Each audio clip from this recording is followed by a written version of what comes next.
There are really just two reasons why you should consider the all-new 2014 Mitsubishi Mirage: fuel economy and price. Now on the surface, those are pretty good reasons, but are they reason enough to consider this subcompact as your next vehicle? That's what we're going to find out today. Hello and welcome back to Everyman Driver. I'm Dave Erickson. Thanks so much for watching. Let's begin now by popping the hood. All right, here we go. The big show under this tiny hood is a 1.2 liter 3-cylinder engine. Not 4 cylinders, but 3 cylinders. And the Mirage comes standard with a 5-speed manual transmission. Now you can upgrade for an extra grand to get the CVT, and that's what we have right here on our tester. Now, regardless of powertrain, you're looking at an underwhelming 74 horsepower and 74 pound-feet of torque. That's fine for around town driving, but extremely weak for getting up to speed for hitting the highway. The Mirage is considered the most fuel-efficient, non-hybrid gasoline-powered vehicle in America right now, with an EPA rating of 37 city, 44 highway with the CVT. Now, I've put more than 450 miles on the Mirage this week, partly because I picked it up in Portland at the Portland International Auto Show and drove it all the way back here to Spokane. Now, on the highway, I averaged 30 miles per gallon. Since then, I've been averaging 32 in mixed driving. I'm not sure why it's better now that I've been driving both city and highway, but that's the case. Also, one more note of caution, it only has a 9.2 gallon fuel tank. So if you are going to be making long road trips over 250 miles or so, you will have to plan ahead. By the way, the recommended fuel type, regular unleaded. When you hear subcompact, people hauler is probably not the first thing that comes to mind. The Mirage is considered a 5-passenger 4-door or 5-door if you count the hatchback on my tester. So how realistic is it to get 3 people here in the back seat? Let's find out. Now, I'm just under 6 feet tall, and this was my seat position as a driver. And I do have enough room between my knees and the back of the seat, although it is a little bit tight. I think it's sufficient. Then again, we are talking about a subcompact vehicle. Headroom, this is going to be tight as well. If I sit up, if I were 6'1", 6'2", and sitting up straight, my head would be hitting the ceiling. Now, there is no container behind the driver or passenger seats, and you only have 2 O-blank handles. By the way, no cup holders in either seat and no fold-down armrest. Now, the big question is, can you possibly get 3 adults back here in some relative comfort? Well, I doubt I can get 2 of me back here, but we can find out what it looks like with 1 more of me. Okay, here is my seating position as a passenger here in the front seat, and I have less room between my knees and the back of the seat here than I currently do behind the driver's seat. Now take a look at my shoulder position in relation to my shoulder position behind the driver's seat. You'd be hard-pressed to squeeze 1 more of me back here in the middle. Now that we answered that question, let's take a look at your cargo room and trunk space. There are actually 2 ways to open the trunk lid of the Mirage in 2014. First of all, there are no buttons inside or latches inside the car to open it. You have to unlock it first. You can do that with the key fob. Press that, make sure it's unlocked, and lift the latch here. It'll open up. Otherwise, they have what they call a fast key entry system. Once the vehicle is locked and you have the key fob near you, press this black button right here. It unlocks the car. Same thing with the driver's door. Now inside you have 17.2 cubic feet of volume behind this back row of seats, which is a 60-40 split. And 17.2 seems like a generous number. It doesn't look like it's that big. I did bring my luggage here to show you an example of how much space this provides. And I've already tested this, and I'm surprised this does not fit. These 2 fit like that, but when you try to close it, it'll hit the glass and it won't close the lid. I can take 1 out and put this piece of luggage flat. It'll work just fine. Now earlier today I did a demonstration with my triathlon time trial bicycle to show you how much space you have if you fold these 2 seats down, and when you do, you have 47 cubic feet of volume.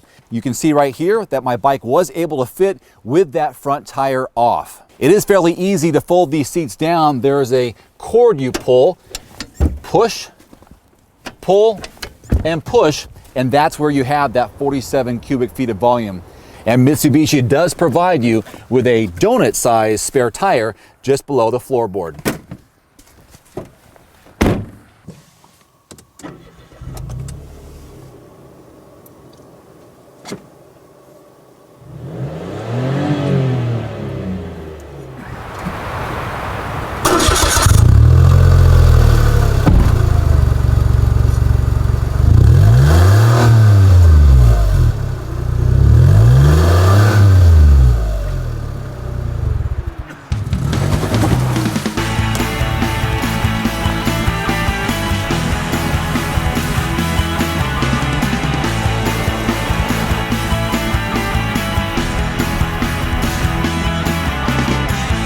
When it comes to ride and handling, two words come to mind: slow and loud. The cabin noise is extremely loud around town and on the highway.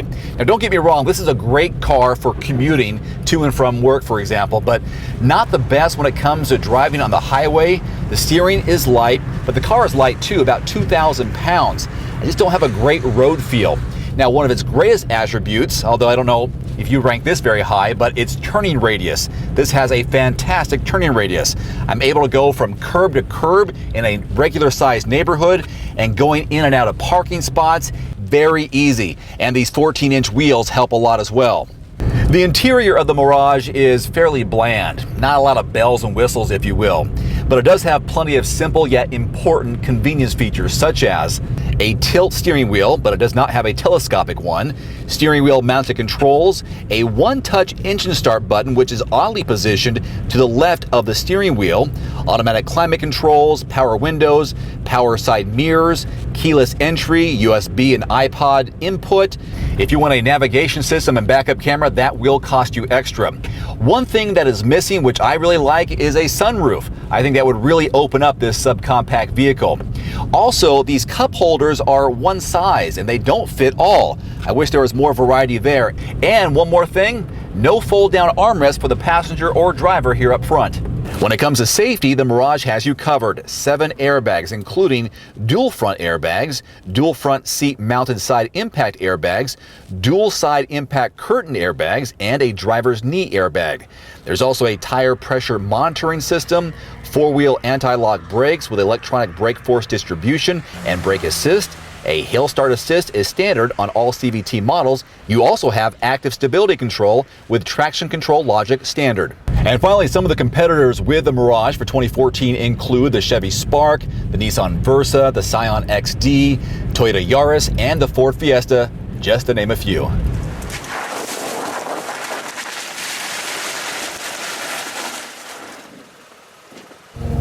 One more thing here before we wrap this up. I had to pull out my Mirage owner's manual because I was curious about the different letters here on the shift lever. Of course, you have the park, reverse, neutral, and drive, but there's also a B down here, and I had to look it up because I wasn't sure what it meant. And the B stands for brake, which is confusing since you have a parking brake, but this position is for use when light engine braking at high speed is needed, or driving up very steep hills, and for engine braking at low speeds when descending steep gradients.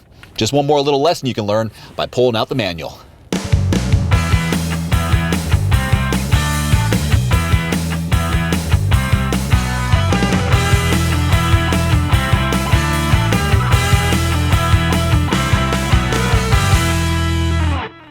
In the end, if you're looking to get the most bang for your buck and you have a teenage girl in the house looking for a brand new car, then the beginning MSRP of $12,995 makes a lot of economic sense. By the way, Mitsubishi is looking into producing a sedan version of this car for 2015. Until next time, I'm Dave Erickson with Everyman Driver. Thanks for watching.